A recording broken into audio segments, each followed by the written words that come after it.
Tony Pollard has been really amazing, especially at yards after contact. 58 rush yards, a rushing touchdown, and then 3 more receptions for 19 more yards.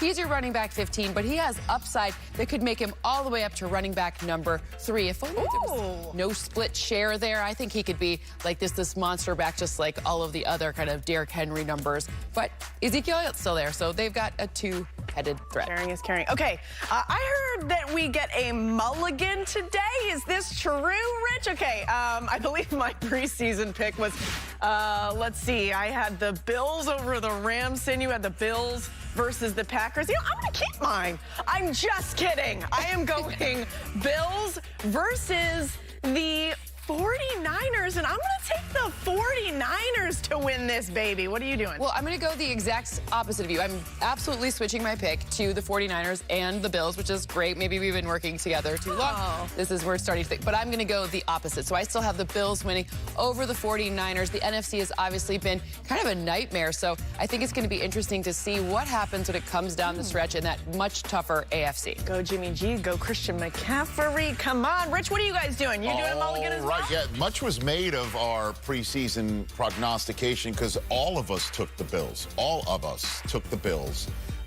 We all had different NFC teams. Michael chose the Cowboys, Kurt the Rams, Mooch the Niners, and I had the Bucks going into the season. And even though I swore to myself, never, ever, ever go against the Tom Brady Michigan family again, I just see what the 49ers are doing. I'm with you, Rachel. I see what the 40 and Cynthia, but I'm going to take the 49ers, and then my mea culpa on the Chiefs. I am going to take them to make the Super Bowl after seeing what they're doing. I have the reverse result of the Super Bowl a couple of years ago in that rematch. Steve, what about you? You going to take a mulligan here?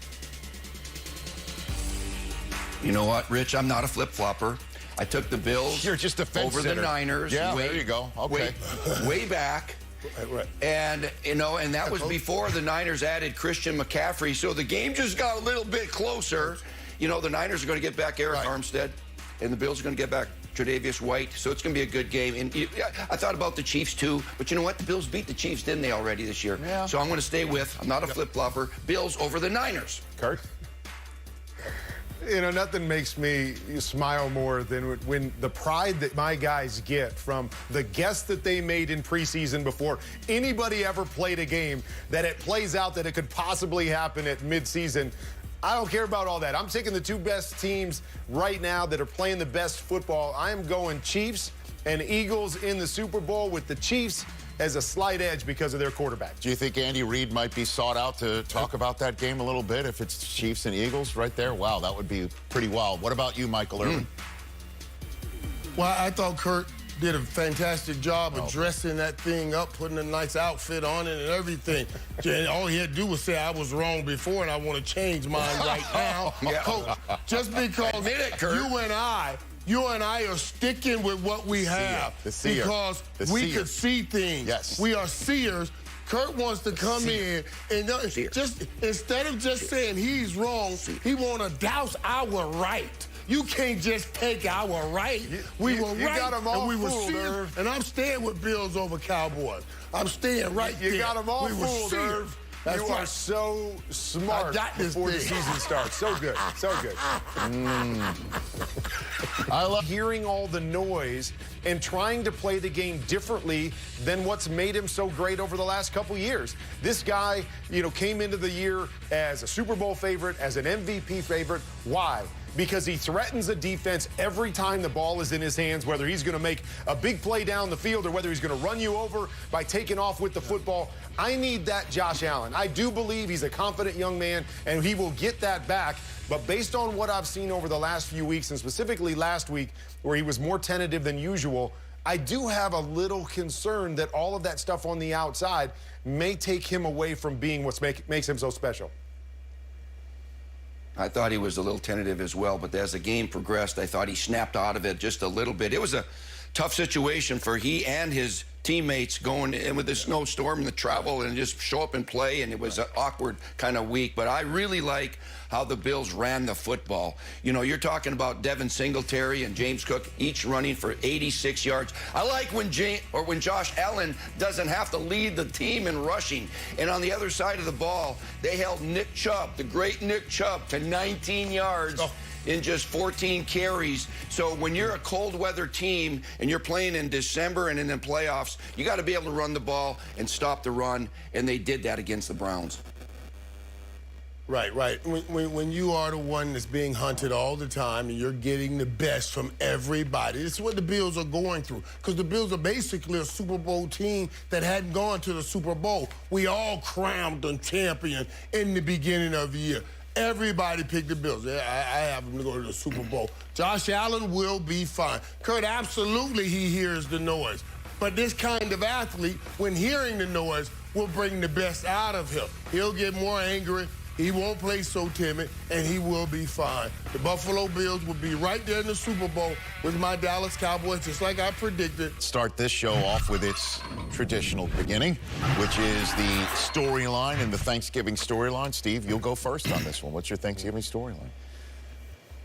Well, I get it in the form of a question because, will the Bills, who were my preseason Super Bowl pick, all right, I'll tell you that, will they fall into that Lions trap over there in Motown today? The Lions are a hot team.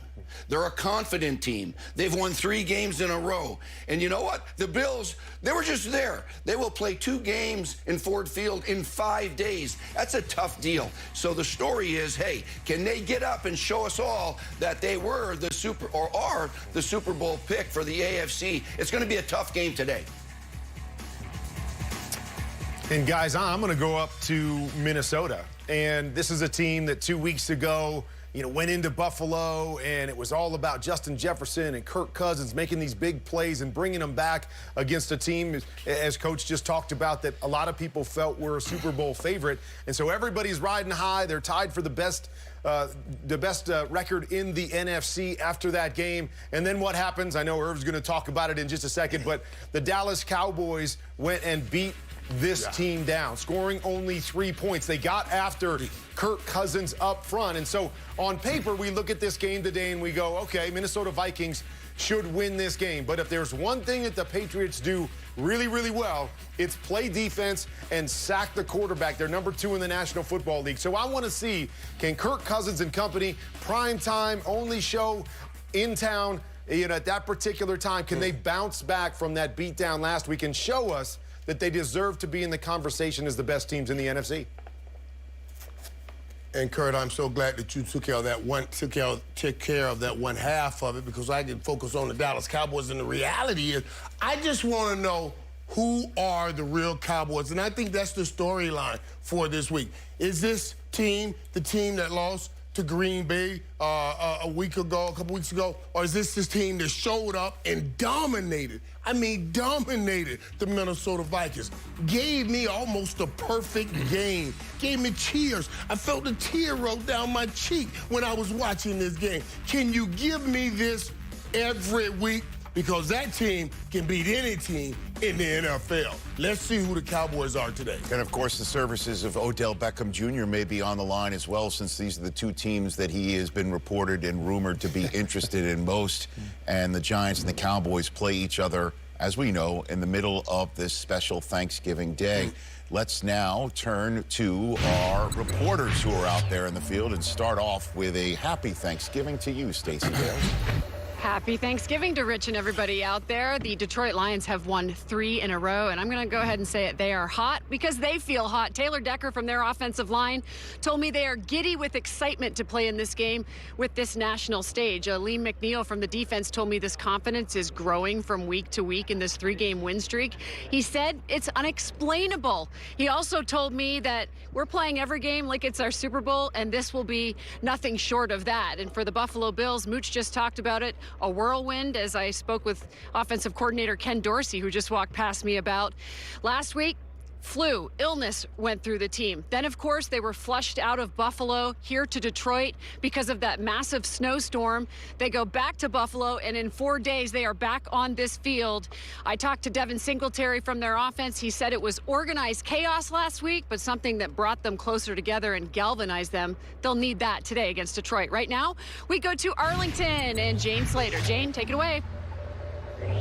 Morning and happy Thanksgiving to you, Stacey, and those of you at home. Michael Irvin talked about it earlier. Who are these Dallas Cowboys? They got demoralized against the Green Bay Packers and then put up a statement win against the 8-1 Minnesota Vikings on Sunday.